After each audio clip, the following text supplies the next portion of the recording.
This podcast is brought to you by the School of Advanced Study, University of London.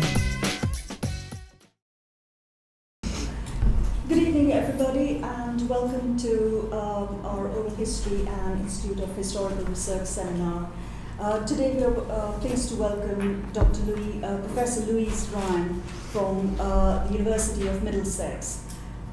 Louise is co-director of Social Policy Research Centre at the University of Middlesex, and her main interest and her research topics are related to migration.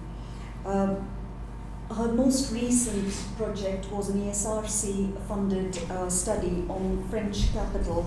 It was a project looking at highly skilled French migrants in the City of London. But today, her talk today is about her work with Irish and Polish migrants. Louise? Thank you very much, Fidelma. Thank you, my pleasure, and thank you everybody for coming out on this wet and windy night. This is a paper I'm currently preparing for submission to a journal, so I would very much welcome your feedback. I know everybody always says that, but I really am hoping for your feedback, so thank you for that in advance. And I'll just get started. So what this paper aims to do is to draw on the work that I've been doing on migration using qualitative research methods over the last 10 years or more. And I particularly want to use this concept of multiple positionalities. And I want to do that to challenge the fixity of positionality, which often underpins constructions of insiders versus outsiders in the research process. So I should begin by saying that the title of the paper is Revisiting Insiders and Outsiders Using Oral Narratives of Migration and Multiple Positionalities. Now, while the status of being an insider is usually associated with sharing an ethnicity or sharing nationality, national identity with participants, migration studies, as you will know, has been criticised for tending to use the ethnic lens as a way of discussing migrants. And it's been urged to go beyond or to try to disentangle itself from this very ethnic focus in relation to migration studies. And what I want to argue is that migrants cannot be neatly contained within these fixed insider ethnic categories, and instead it is more illuminating to consider how identities are reconstructed through the process of migration. So in the paper, in sort of fleshing out this discussion, I want to use excerpts from interviews with 4 migrant women who I interviewed in London. I should also say that I'm not a historian, I am a sociologist, so although I use oral narratives and I have done quite a lot of oral history research, I am not actually a historian. I probably should have said that from the outset. Sorry, if you were expecting a historian, sorry about that. Now, in comparing and contrasting the interviews with the different migrants who come originally from Ireland and Poland, I want to critically reflect upon how empathy and rapport were negotiated through positionalities of gender, age, professional and parental status, and also the shared migratory experience as well as nationality. So in so doing, I want to consider the challenges but also the opportunities of researching within as well as across different migrant populations, and how this may be helpful or illuminating in this issue about going beyond the ethnic lens in oral narratives of migration. I'm using quite a reflexive, or I'm trying to be very reflexive about the research process. And this is something that's been discussed by social scientists and by historians for many decades. But there have also been some commentators who have kind of raised a critical note and who have argued that reflexivity can actually end up being quite self-indulgent and may result in a form of self-indulgent narcissism, where the research becomes actually a form of catharsis for the researcher, and the research and the discussion, the reflexivity, becomes more about the researcher than about the issue under research. Reflexivity may then be used to seek similarities between the researcher and the researched, further affirming the authority and expertise of the researcher. So Pillow, I'm not sure if it's pronounced Pillow, but Pillow argues that research can become a project of self-discovery for the researcher rather than actually enhancing wider social issues. By contrast, she speaks for reflexivities of discomfort, which, rather than highlighting similarities between the researcher and the participants, continually explore the power relationships and the tenuousness and the situatedness of the knowledge. In this way, Pillow argues that reflexivity demands an ongoing critique of all of our research attempts, recognizing that none of our attempts can claim the innocence of success. And I like that phrase, the innocence of success. So I'm trying to do that. I'm trying not to be self-indulgent and narcissistic. So I hope that that's how it comes across. So I am aware of those criticisms of reflexivity. Now, as of course you all know, much has been written, libraries have been written about multi-layered power dynamics, shifting boundaries, self-censorship, fractured cells, unsympathetic intersubjectivities, the list goes on and on. There's been much discussion about the difficulties involved in interviewing up, and I certainly did a lot of interviewing up when I was doing the study on French capital, which Padma mentioned at the outset. There was a lot of interviewing, very, very successful, very confident and articulate professional people in that research. And much has been written about that and the issues involved in those kinds of projects. As indeed much has been written about interviewing across divisions of sex and class and ethnicity and age, etc., etc. And of course, what these kinds of discussions raise is this question about the extent to which you can actually research a group or a topic which is completely beyond your own personal experience. To what extent can you really understand and grapple with something of which you have no personal experience? And this goes right back to issues that were discussed by Merton in his classic essay from the 1970s, Insiders and Outsiders. And ever since then, there's been this ongoing discussion about who can speak for whom, who can research whom. Now, it's been argued by that much-cited article by Gangan Scott from 2006 that insider status was viewed for a long time as almost the holy grail for qualitative researchers. And it seemed to provide a level of trust and openness that might not otherwise be attainable. However, the insider researcher has also been criticised, since participants and researcher may simply assume a shared understanding, shared knowledge, taken for granted beliefs, without fully explaining and exploring what they actually mean by particular terms or particular references. So that's not to imply that in any way the outsider researcher are somehow necessarily better placed to collect rich data based on deeper probing of issues beyond the realm of their personal experience. The outsider researcher cannot ever, of course, be assumed to be neutral and objective, and being an outsider does not create immunity to the influence of personal perspectives, as Dwyer and Buckle have argued. So this discussion about trying to go beyond the insider-outsider dichotomy, what interests me in all of that discussion when we talk about insiders and outsiders is this bigger question of what we mean. Inside and outside of what? What are you inside in? What are you outside of? What is this thing that you're inside or outside of? I wish to challenge any sense of insider or outsider as fixed unitary identity. There are, at least in most researchers, multiple forms of social relation involved between researchers and researched, as Fawcett and Hearn have argued.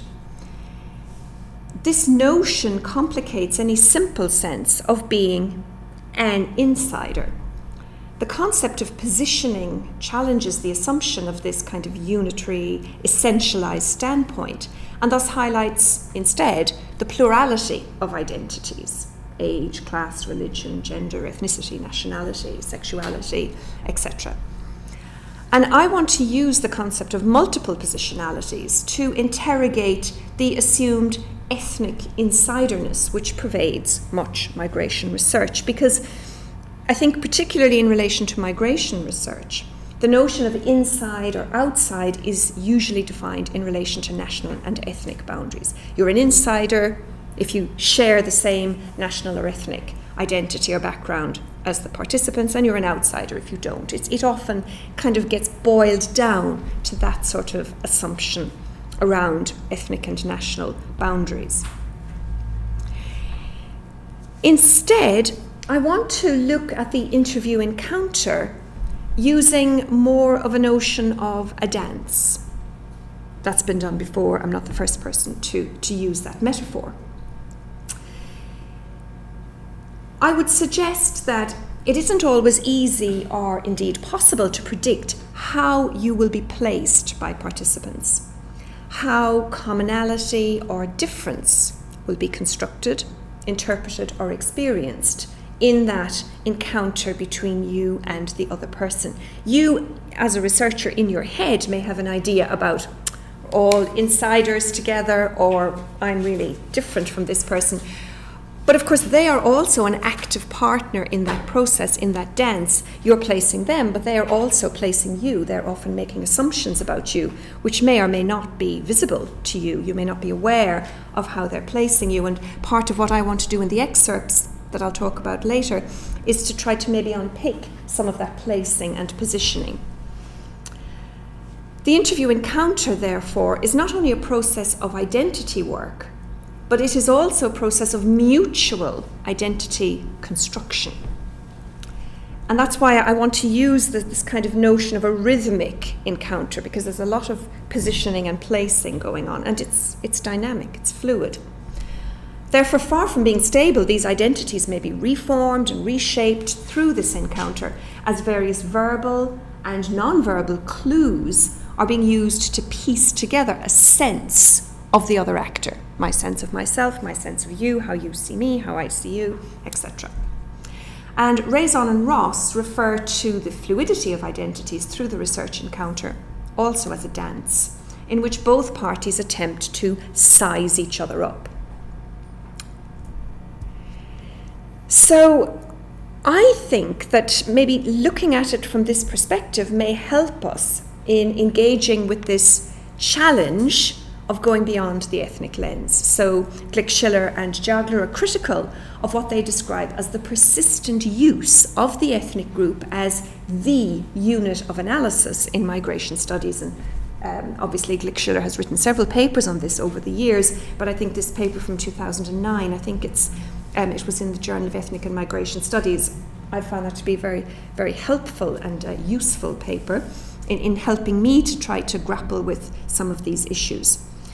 They argue that starting with Barth, there's a voluminous historical and ethnographic literature that details the constructed nature of ethnic identities and ethnic group boundaries.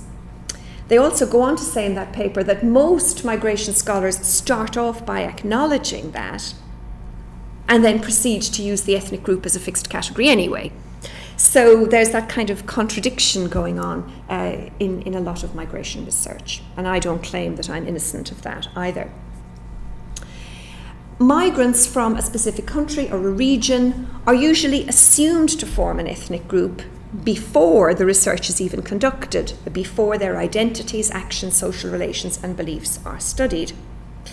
Rather than assuming that migrants arrive in the destination country with a clear and fixed sense of national identity, it has been argued that that notion of we-ness may emerge as a constructed identification through the migration experience. And that much cited paper by Portes and Sensenbrenner from 1993 really, I think, was seminal in presenting this idea. And it's more than 20 years ago, but I still think it has a lot to say, and we can learn a lot from really acknowledging that ongoing issue.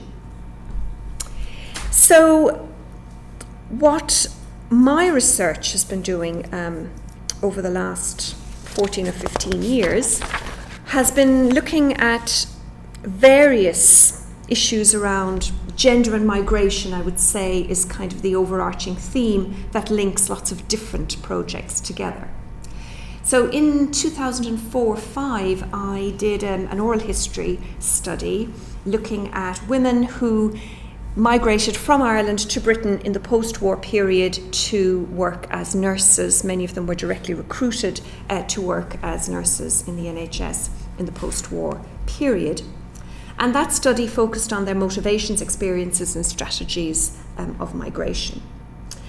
And then in 2006, I was working on a study on recently arrived migrants from Poland, so post-accession migrants, and that was also looking at experiences, strategies, and social networks was a big part of that study.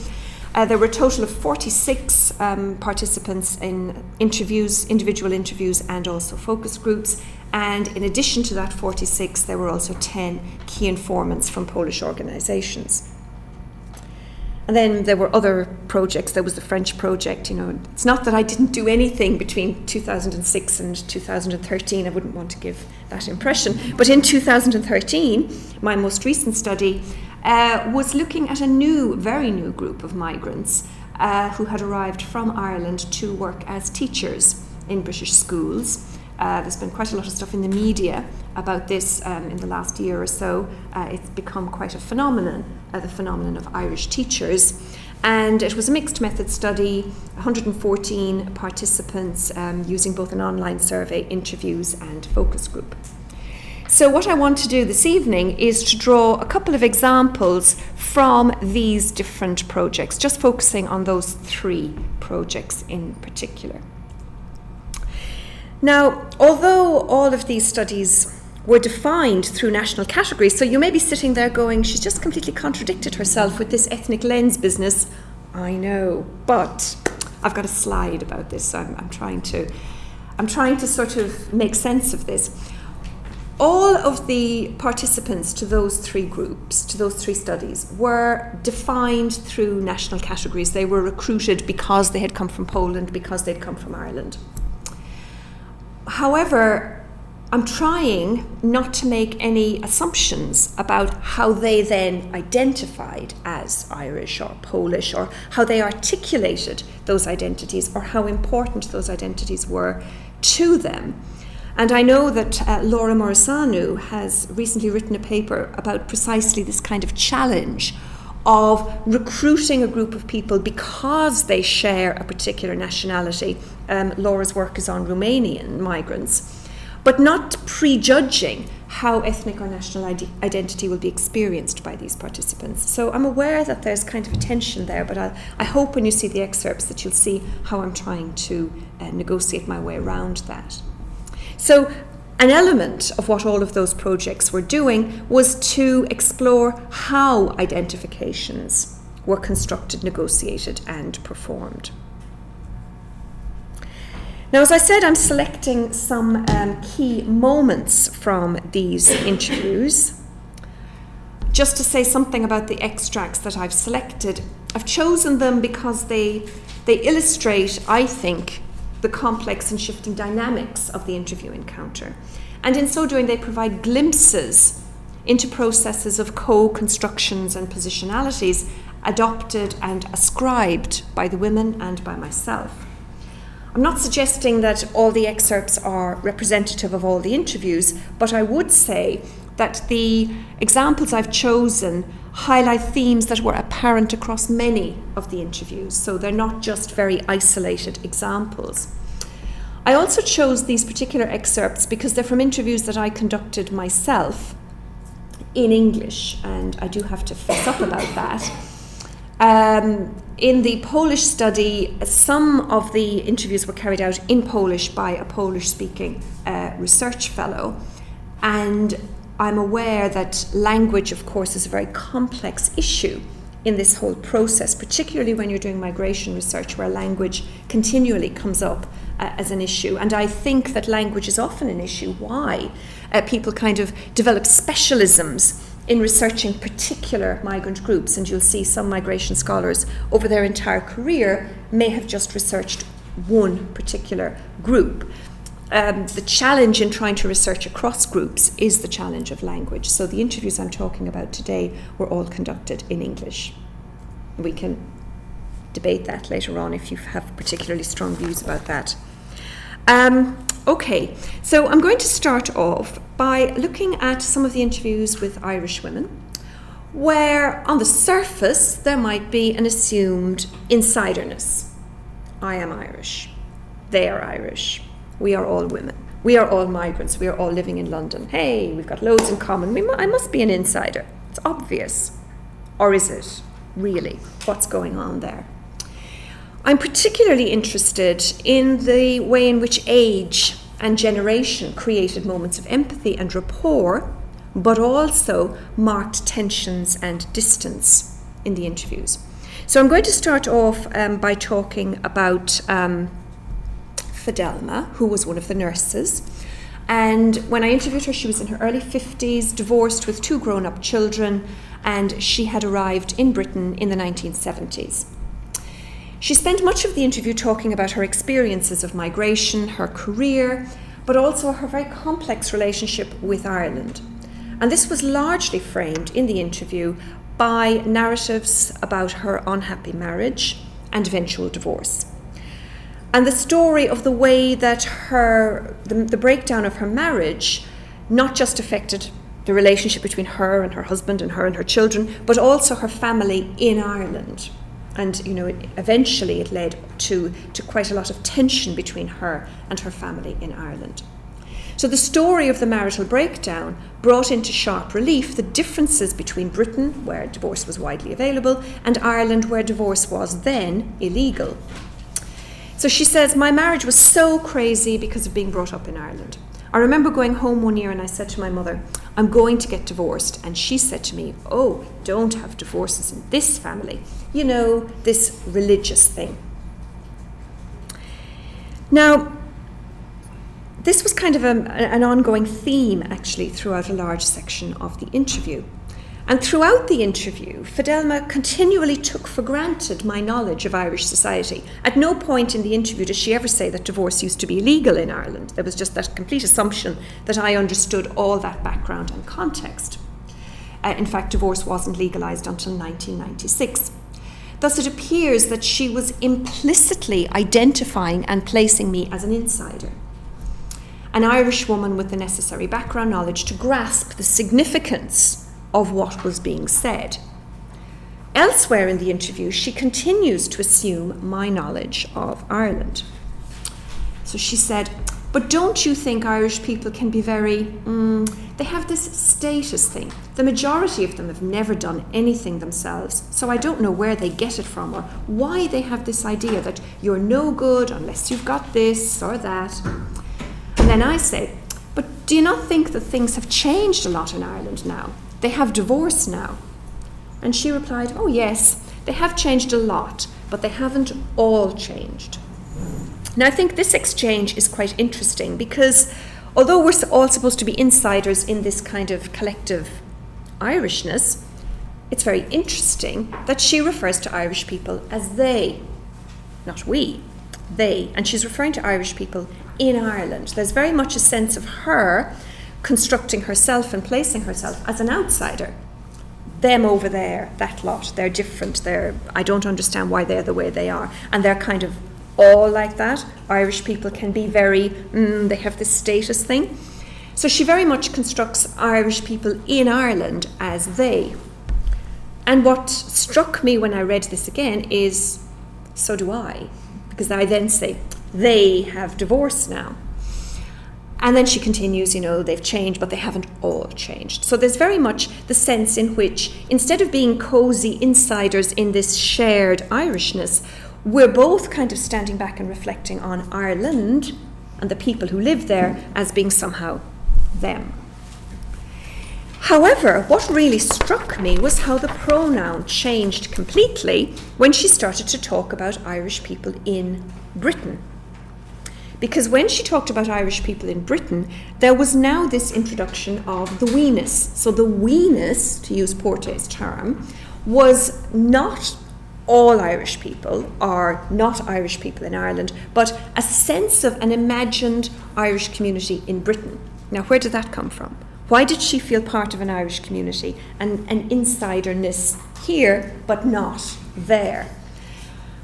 So let's look at the context. How does this come about? So she says, because like all the troubles in Ireland at the time, people used to say terrible things to us about the troubles. I think people were scared of us, really. Do you think so? I think, yeah, they were scared that we were Irish, that we had things to do with the IRA and all that stuff. So I think here we see the construction of the we-ness is very much about something which was experienced at a particular point in time through a particular context. Being Irish in Britain during the Troubles, because of the IRA, created this shared sense of us together. So it wasn't an unconditional we-ness, it was very much something that grew out of a particular experience at a particular point in time. So as noted by Portes and Sensenbrenner, circumstances in the post-migration context may help to forge a sense of we-ness among migrants with a shared national background. And this sense of we-ness, the Irish in Britain, may imply that this is now the insider status, that she and I are insiders within that particular collectivity, although not in relation to the Irish in Ireland. But it's not as simple as that. As I now want to go on to show with an extract from the teacher study, age and generation kind of muddy the waters a bit. And so what I'm suggesting is the notion of a we-ness is contingent on particular circumstances and situations. So if we move to some excerpts from the Irish teacher study, as I said, it was conducted in 2013. And it was very much post-peace agreement. I mean, I'm not going to get into that now, but it really struck me, interviewing migrants who had come in the post-peace agreement era. It just changed so much of their experiences, but that's another paper. Just to say that the average age of the participants in the teacher study was 28. Most were recent migrants, and the average length of time they'd lived in Britain was 2 years, so they were very, very recent. So, sorry, this is so small. This is a very long quote, but I think it's an important quote, so if you can't see it, don't worry, I'm going to read it out for the benefit of the tape anyway. So, this is an extract from an interview with Sheila, a woman in her mid to late 20s, so she kind of very much fitted the profile of the participants in the teacher study. And one of the questions I asked all of the participants was, did they have a perception of an Irish community in Britain or in London? Did they have an image of what an Irish community was like? So Sheila starts off, pause. Well, I suppose it's the Irish. I suppose there's two types. There's the older ones. So I kind of categorise them, the ones that go to the dances and go to the Irish Centre and do all that sort of stuff. They're the ones who got married, and they're the ones that kind of, started off a new life, which is like commendable or whatever. But sometimes I kind of see them as I feel sorry for them sometimes, because I see that maybe that's not what they wanted for their lives. So they didn't want necessarily to live here, and obviously when you do live here for so long, you just can't go back because you've changed and your relationships have changed and whatever. So that's them. And then the other ones, so people, the young people, I see them as people like that want to have a good time, want to have fun, but maybe not necessarily want to put their roots down here. So you can see there is a complete age split, very polarised, in how she divides the Irish community. And clearly she would see herself as part of the young group, and unfortunately I think she saw me as part of the old group. Now, for anybody who's familiar with Irish migration, they're very kind of, not to simplify things, but there are distinctive waves of migrants. The kind of post-war 1950s, very, very large wave of Irish migrants who often are sort of stereotyped in a particular way as people who perhaps left school quite early, had relatively low levels of education, who came here and who did largely manual jobs, the kind of stereotypical construction workers. Then you have the sort of 1970s, which would be the nurse that I cited earlier, more highly educated, going into perhaps lower professional jobs. And then you have the 1980s, much more highly educated cohort. And then you have this very significant wave, which is coming now post-recession, again, quite highly educated professionals. What's interesting for me is that Sheila just lumps them all together. There's us, and there's all that lot who came before. So she's actually lumping together people who came in the 90s, 80s, 70s, 50s. They're all this older group. So you can imagine how I felt when she said that. I did not feel this cosy insiderness. I did not feel that she and I had loads in common, that she and I were Irish migrants together. Far from it. Although the quote is very hesitant and faltering, I think she's kind of maybe realising that what she's saying isn't the most complimentary thing in the world. Nonetheless, she sticks with it and she goes for it. And she persists with this dichotomous construction. And I have to say, she was not the only one. This was very much a trend through the interviews with the younger people. They really did see themselves as being distinctly different from earlier waves of migrants. So she constructs the older generation, potentially including me, because I had said in conversation that I'd been here for 20 years, as unwittingly settled, can't go back, feel sorry for us. So I think throughout that, I actually felt not like an insider, but I felt quite distant and quite alien from her imagining of this Irish community, that we were all going to dances and going to the Irish Centre and feeling unfortunately settled. Okay, so those are two interviews where on the surface of it I might appear to be an insider, although I don't think I was in either case. Now, moving on to interviews where I might on paper immediately appear to be an outsider. I'm going to pick two extracts in a similar kind of way now from the interviews that were done with the migrants from Poland. So at the time of the interviews, Inga, a lecturer in her late 30s, was divorced with 2 children, and she'd lived in London for several years. Despite our different nationalities, she and I had much in common. We shared a status as academics, and that was signalled by various discussions we had about the pile of essays that were sitting in the corner that needed to be marked. I interviewed her in her office as well, which I think underscored that kind of professional identity. We also kind of chatted about being working mothers and juggling childcare and careers. Throughout the interview, Inga was explicit about her complex relationship with Poland. Although she maintained regular contact with her parents, she rarely visited Poland. She said, "I left Poland because I didn't want to live there. I don't see why I should go there." She went on to explain some of what she disliked about Polish society. You know, feminism in Poland is a cursed word. You can't be a feminist in Poland. You can't be a single mother. You can't be a lesbian in Poland. You can't be this, you can't be that. In addition, she didn't seem to feel part of a wider Polish community in London either, and she talked about how she had attended a Polish community event and described her reaction. "I didn't like the Polishness of the Polish club, and I quickly withdrew." She added that people at that club seemed to celebrate a nostalgia for Poland that she didn't share. Hence, Inga did not position herself as an insider within a Polish collectivity in London or in Poland. So she's not an insider in any of this. She's really seeing herself as being an outsider.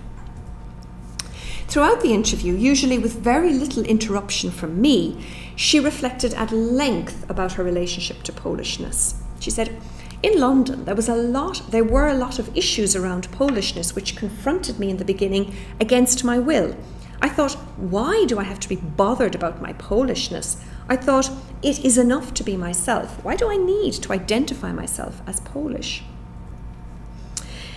Now, Ganga and Scott speak of degrees of proximity between researchers and participants in qualitative research. And during the interview, I felt a strong sense of proximity to Inga, and I found myself drawn into the discussions about migrant identity. So, of course, I jump in, sharing my own experience, and I say, that's fascinating. Being a migrant myself, though I've lived in London for a long time, I think you only become aware of your identity when you move out of your native environment. People here are always confronting me with stereotypes of what it means to be Irish, and I reject those labels and stereotypes. And she said, yes, I've even learned how to play this game, how to laugh and say, oh yes, of course, people in Poland drink vodka for everything.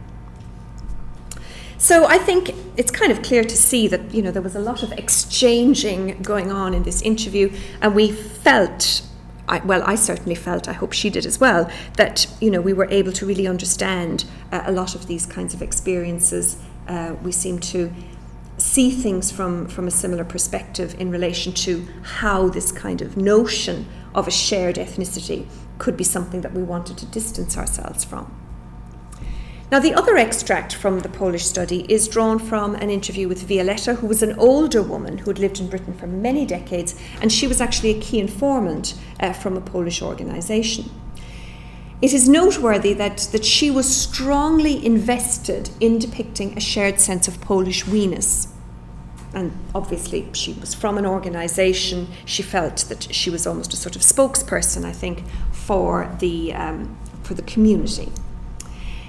Now, here's an extract from part of the interview. She said, but I often wonder how English people feel about this influx of Eastern European and Central European workers, whether they feel threatened in their workplaces.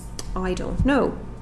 So at this point, I kind of made a decision and I jumped in and said, well, I am not English, so I don't know. I am Irish. She responded, you are in the same situation as we are. I said, yes, I am. And then she said, when we came to England in 19, it was very, very English, no immigrants at all. We were not welcomed, we were not made welcome. Now, I think this is a very interesting exchange. Sorry, it's split over 2 slides. Because, here she's saying, I wonder what English people think. I wonder how English people feel. Kind of a little bit fishing, I thought. And then I took the bait and I jumped in and said, well, I'm not English, so I don't know. Now, of course, I can never know what she might have said if I had not jumped in, if I'd just stayed quiet.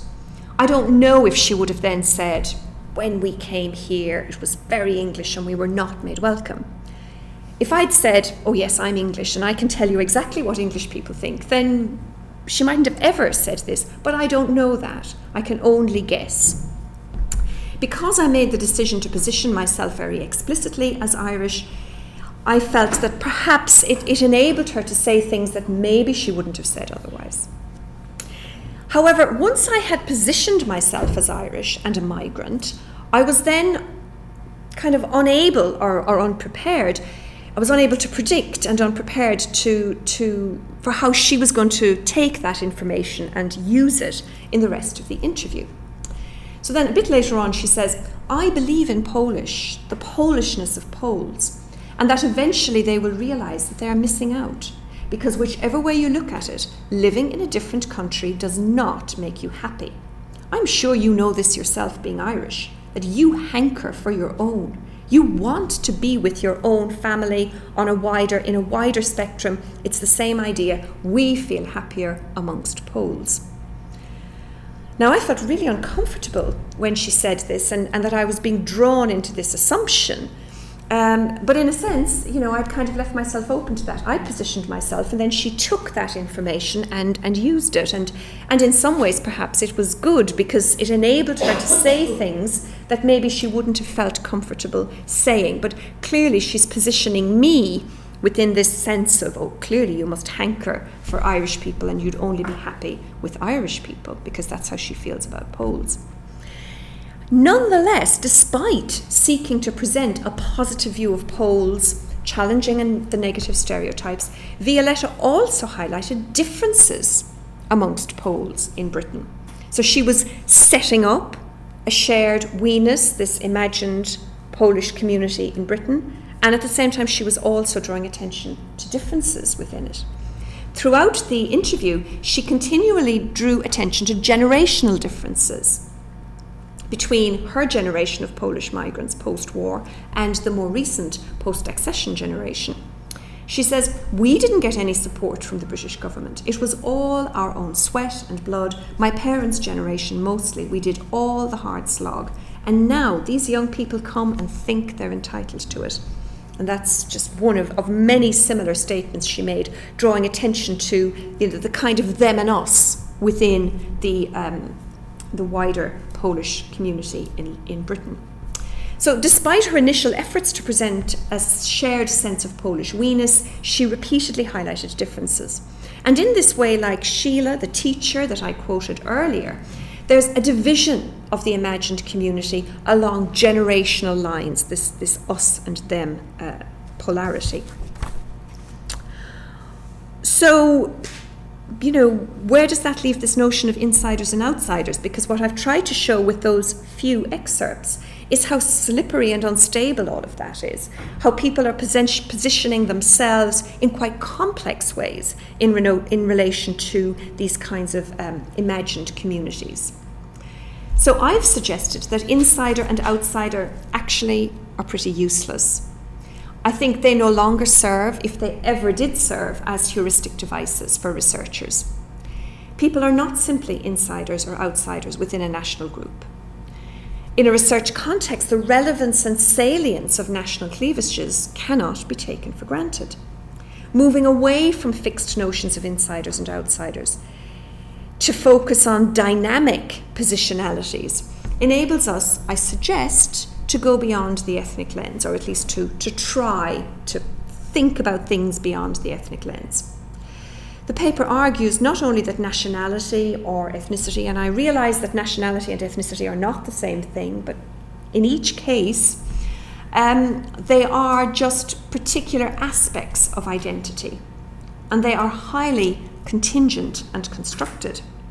And as illustrated here, some women were very critical of aspects of ethnic culture or national culture, and they did not feel necessarily that they belonged as insiders within this imagined community. Using the metaphor of dance, which I realise I haven't done much here, but I've done a lot more in the paper, instead of a static notion of insiders and outsiders, I think that the focus on movement and rhythm and placing and positioning enables an interrogation of my own positionalities. I shared the same sex as these women. We were all migrants. We were all living in London. But of course, there was more to it than that. Now, they may have made assumptions about me. I have very few clues as to how they did position me, how they perceived me. Nonetheless, I have tried to identify some moments when aspects of my identity were used to position me in specific ways. By adopting this reflexive approach, I am not claiming the innocence of success, but rather I'm trying to understand the complexity and dynamism of these research encounters. I do not claim that my position in any way gave me better access or deeper understanding to the participants. Rather, instead, I'm suggesting that an awareness of these rhythms, this dynamism of our multiple positionalities, can help us to appreciate the complexities and contingencies of the stories that were being shared and understood through these particular interpersonal interactions in those research encounters. Thank you very much.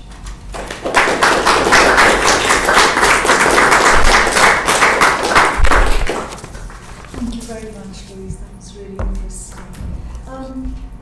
Would you be happy to take questions? Oh, please, feedback, suggestions.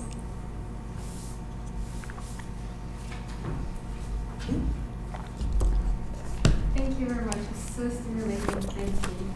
I think I have two questions. I have one comment. Maybe starting for the comment. I will do research with Black narratives with migrants, and I think I will come across maybe exactly what you were talking about insiderness and outsiderness, because I will share the same nationality but not the same age. So it might happen, as you felt, and if you want to elaborate a bit more on that, I would be very happy to listen about the barrier that comes across sometimes, untouchable barrier, because we don't share the same age cohort, and I will be interviewing older people. Older, I mean 50 plus. And my two other questions. The first would be on the language barrier, which is a challenge as well when you use life narratives. And I will be doing interviews in the strong language and then translating it to English. So that will be a challenge. How did it work out with the Polish, the interviews in Polish? And this regarding the language difficulty. My second question would be regarding the analysis of the life narratives. Sometimes we are tempted to put a long quote because we think the long quote tells everything. And then sometimes for the reader it becomes overwhelming because there's so much information. How did you deal with that? Well, maybe I'll take that one first. I used two analytical frameworks. The narrative analysis, so that was really about embedding myself in the narrative as a whole piece of work and just reading it and rereading it and thinking about it and coding it as a whole. But then I was left with, 26 whole pieces, so what do you do with those? So then the second was in vivo coding. So obviously when you're doing in vivo, then you're kind of deconstructing the narrative and you're coding it by little pieces. It enables you to compare across all the transcripts, but you are perhaps losing the integrity of some of these women's stories. So I'm trying to do both, and I realize that they both have their limitations. In terms of then how that's reflected, I think with the narrative example, you do tend to have quite long quotes because you want to give the essence of this particular woman, and here's her story, and she can say it much better, and the way she says it is, so fascinating. But of course, when you've got in vivo, then you're looking at sort of, and this person said this, and that person said that, so you end up with quite short, snappy little quotes, which may misrepresent, well, not misrepresent, I wouldn't want to say that, but may not do justice to the richness of their whole story. But I think that's just the techniques that are used, particularly in different disciplines, and within sociology, it is more common to do the analysis across the data rather than these very, very detailed. I mean, obviously some people do that kind of biographical narrative approach, but I've tried to maybe do a bit of both, and perhaps I'm messing up both in the process. It is a challenge. In terms of language, what can I say? I could never, I think, speak Polish fluently enough to do the interviews in Polish. So that I was never going to be able to capture the richness of the data by even attempting to do the interviews myself. So the interviews that were done in Polish were done with a native Polish speaker, and then they were translated, and a sample of them were back translated. I feel, because I love qualitative research, I love that interpersonal interaction, I do feel disconnected when somebody else has done the interviews and they've been translated. I always worry that something has been lost, and even if it's translated as perfectly as possible, that interaction between me and the participant has been lost. But then what does that mean? Does that mean I can never do research with people if I don't speak the language? And I would not want to go down that road either. So it is a compromise, and I recognize that something is lost. But otherwise, I'm stuck only ever researching people who are happy to be interviewed in English. So it's a compromise, but that's one I'm prepared to live with. It's two very long answers, sorry. Can I ask a follow-up question in relation to when you cite from, for instance, Polish language, like histories in an article, do you cite in both languages? Do you cite in the Polish and the English? Or you eliminate the Yes, I think, if it was if we had the luxury of a book or something where there was the space to do that, that would obviously be the more kind of appropriate thing to do.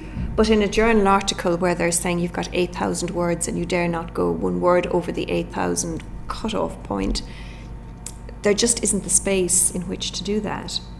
But obviously, I think it would be a really good way around that. But I have never done that.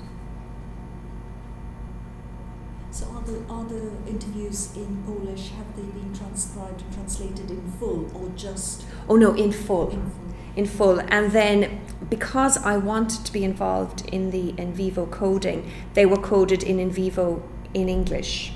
So the entire, and of course it had to be done because it was an ESRC funded study as well. All of the data was lodged with Qualidata, as the ESRC require, in English.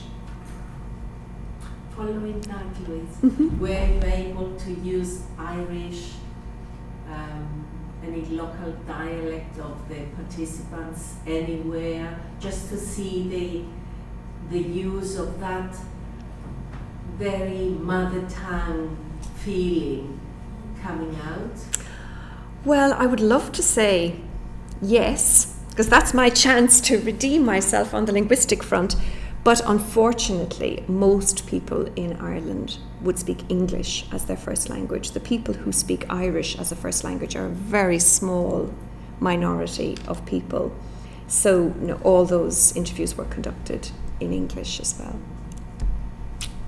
Sorry. Your topic of, if I may continue, insider, outsider, takes me back to 1980 when I started, and I'm sorry for bringing an autobiographical element into it to try and explain my question. When I started with Professor Basil Bernstein in this university, doing a research with women who were called the missing persons' wives, young wives in Cyprus. He told me, talk to them as if you are a wife of a missing person. I had just divorced, so I was a single young woman. He wanted me to put into the interviews as much of my personal experience of singleness, of bringing up a child by myself, because his argument was, as an interviewer of such delicate issues, you need to make the interviewee feel comfortable. You need to use the we-ness. Is that properly pronounced? And after the person flourishes a little bit and feels comfortable, then whatever differences between interviewer and interviewee can come out and it's safer. And the second thing he advised me to do, and I'm very grateful for following his advice, was to use the Cypriot dialect wherever I could use it. So both language, my personal experiences were kind of coming in as a foundation of our relationship. I can very much understand your worry in the cases where Polish was used as the medium of communication, of the interview. Now, my question was, have I done well after so many years? And it does come when I later started the Greek Diaspora Archives here in London, and I used English as a medium of communication with Greek Cypriots or Turkish Cypriots in London. That was the common language, English, because they lost their Greek or their Greek was not up to a research fieldwork standard. And I reviewed my thinking about this, and I go back to Bernstein and say, yes, the researcher has to indulge emotionally and linguistically with the interviewee to bring out in qualitative research the best details of the experience that has to be recorded. Do you agree or not? Well, After so many years of research. Far be it from me to disagree with Basil Bernstein, who, I'm a great admirer of his work. But I think that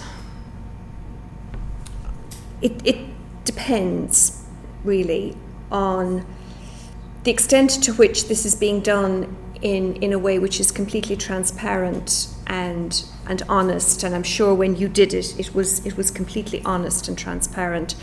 But I would worry about somebody doing that in a way which might be drawing out very personal experiences and really encouraging the participant to share deeply personal experiences in a way that might make them feel quite vulnerable and exposed, because it isn't really like a proper conversation with a friend. It is an interview. And so I suppose it's also about being honest about why are we doing this? What is the purpose of this? And I am an Irish woman, I am a migrant, but I'm also a researcher. So I can empathise, but I also have a role. And this is a particular kind of exchange which is going on here, because at the end of the day, you're going to tell me all your deeply personal secrets, but I'm not going to tell you all of my deeply personal secrets, because that's really not what's going on here. So ethically, I think we have to be careful how we sort of set it up.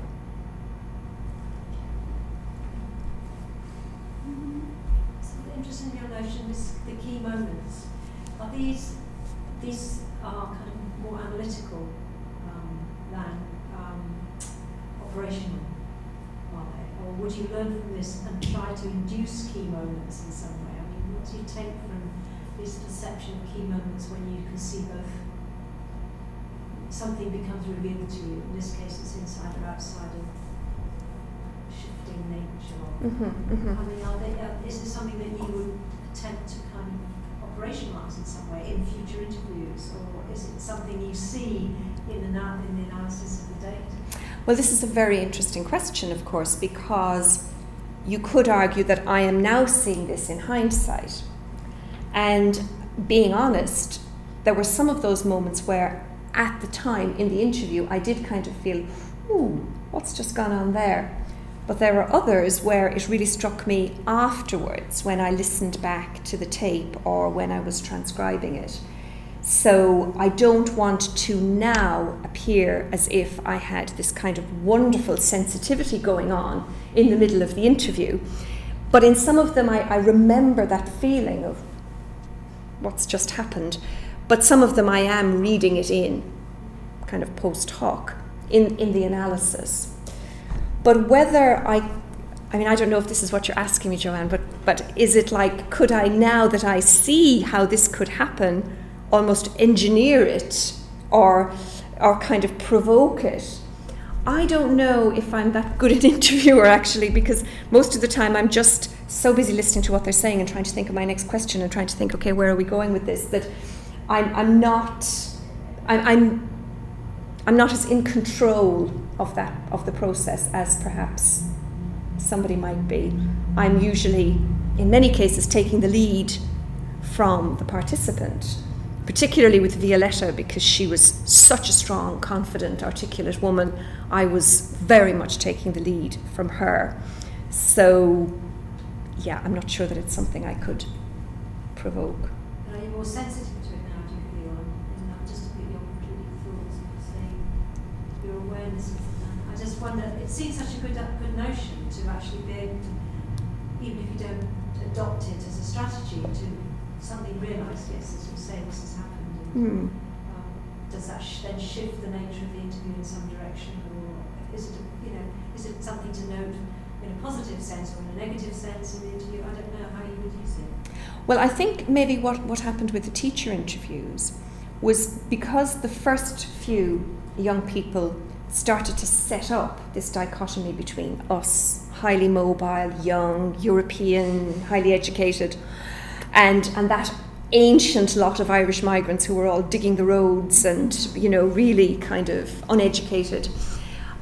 when it happened the first couple of times, I think it maybe did sensitize me to it. So then I was almost waiting for it in the next interviews. So I was much more heightened into and tuned into, oh, I'll ask the question now, I wonder if they're going to do that dichotomy thing again. So I would hate to think that I was manipulating them, because I was really asking them the same questions I'd asked everybody else, but I think I was getting ready for the answer and perhaps then probing a bit more. Oh, so why do you think that? Or, you know, where does your idea of this come from? So yes, I think it has sensitized me. But I'm sure if I went off and did an interview tomorrow with somebody else, something completely new would jump out at me that I was completely unprepared for, and I'd have to go back and think again. But you would sort of let them know about your views, you know, when you spoke to the person and said you were Irish and therefore you almost kind of implying that you understood them. Would you still do that, sort of give your own views on things that they are talking about? Because I've tried to sort of not let them know how I feel, whether I agree or not, until I've switched the recorder off, because I just think I don't know what they'll say. Already they're kind of looking at me with insider, because this is a group of interviews I did many years ago with Asian women, and like you, I was an insider and outsider with every single interview there, and things changed even during the interview, and I was sometimes shocked, and sometimes it was, you know what it's like. But equally, because I was insider, they told me lots of things critical about the community that they wouldn't have spoken to somebody else. But equally, sometimes I was shocked with things that they were saying, because I had a view of them in a certain way, and then they went and said something completely different. But I was trying not to let them know, you know, what I actually believed in it, except when I was really shocked with some very fundamentalist views of it. So it's that sort of, so you would still sort of let them know about the fact that you're a migrant or whatever during the interview? Yeah, I mean, I suppose I would, because I think most people could probably guess that I was a migrant, but not everybody would necessarily know that. I think I would probably say it at some point, unless I felt, you know, I was interviewing a member of the BNP or something, and it would definitely be better not to say that. But I think, coming back to the point that you were making about whether to ever say that you disagree with them, I tried to be very professional and be a good researcher and never say that I disagreed with the teachers in particular. But I have to say, by the time I got to interview number 19, I vividly remember the interview with number 19, I just kind of lost it, actually. Because here we go again, you know, we are the young, mobile, highly educated, and all the old Irish migrants were. And I just said, sorry, where are you getting this idea from? Who are you actually talking about? And when I listened back to the tape, I was absolutely mortified. Oh, God, I was really almost getting into an argument with this guy. But it was interesting because he took it really well, and he said, oh, okay, let me explain what I mean. Because maybe he felt he had to kind of justify this thing, because he was a teacher and he was meant to be not banding stereotypes around the place. And then he proceeded to give this really long, detailed explanation, which was brilliant data.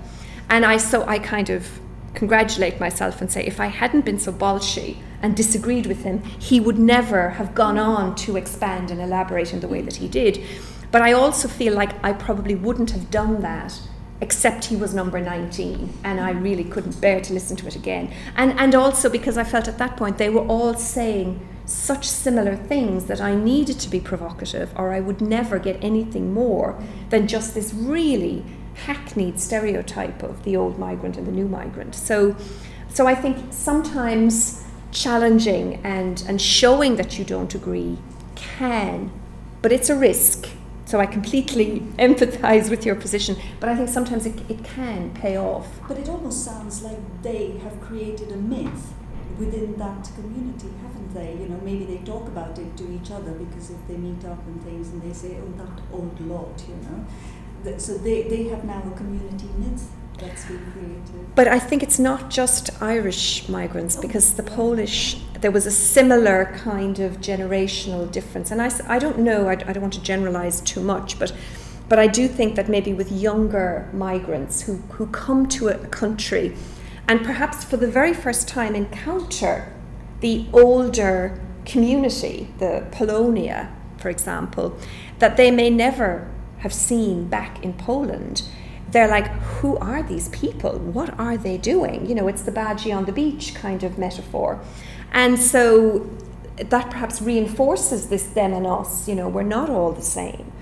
And there were clear issues around stigma and shame on both sides, actually in the polls as well, that the older Polish people were saying, well, you know, we were very respectable, we were very middle class. The Poles who are coming over now are all drinking and swearing, and they're not like us and we're not like them. So I think in the context of migration, there's a lot of sort of consciousness about how you are seen and how the community is seen and how it presents itself to Britain, I suppose. And so there are commonalities, I would suggest, in many migrant communities on that front.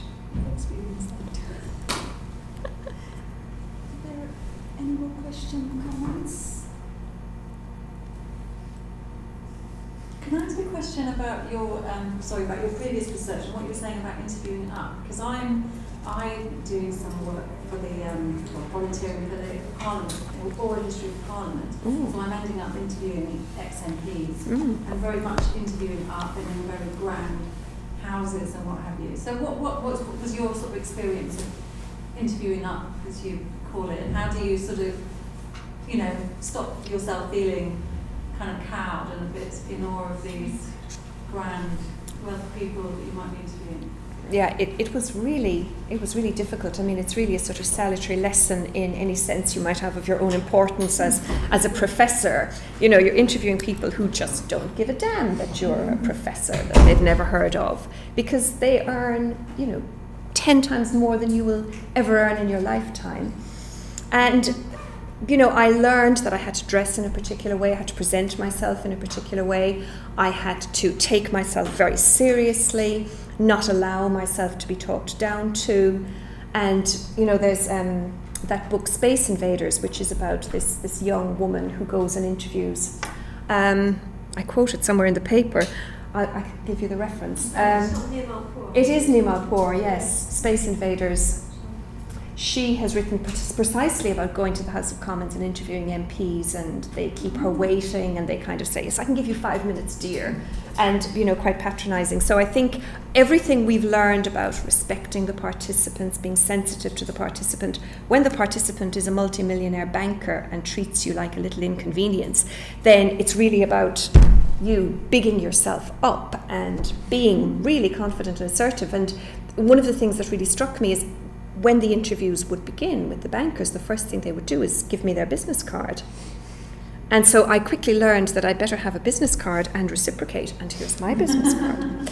So there was a whole game which was so different from interviewing migrants. I mean, those people were migrants too, of course, they just didn't think of themselves as migrants. They were expats, and all these little Irish and Polish people were migrants, but these bankers were not migrants. So the whole discourse and the vocabulary that was used was so different. So it was. That's interesting, that difference between expats and migrants, isn't it? There's sort of a difference in language. Yes. Mm-hmm. So, any other questions? Just to pursue that point, how much did your French expats reveal? Were you able to encourage them to reveal things you think they, or were the interviews much more business-like? Were they very closed? The interviews were very businesslike because we were asking them a lot of questions about employment, career trajectories, etc., etc. But nonetheless, I was surprised at some of the things that they talked about. Loneliness, maybe personal problems, marital breakdown, illness in the family. There were a lot of things that popped up which were very human, that maybe we didn't expect people to share as much as they did. And so while they often started in a very formal, stiff way and talked about business as the interview went on, not in every case, but in more cases than I expected, there was the human element came through, and these were people with families and, you know, all the kinds of issues that everybody else would have. But she sort of almost had to get past the really tough business exterior to even begin to talk about any of those issues. So I was pleasantly surprised. Did they expect you to sympathise at how low their bonuses were? No, it was interesting because this was happening, these interviews were conducted about 2 or 3 years ago, so it was at the time when bankers' bonuses were in the newspapers every day, and I think there was a sensitivity around some of those issues, and they didn't mention it, and neither did we.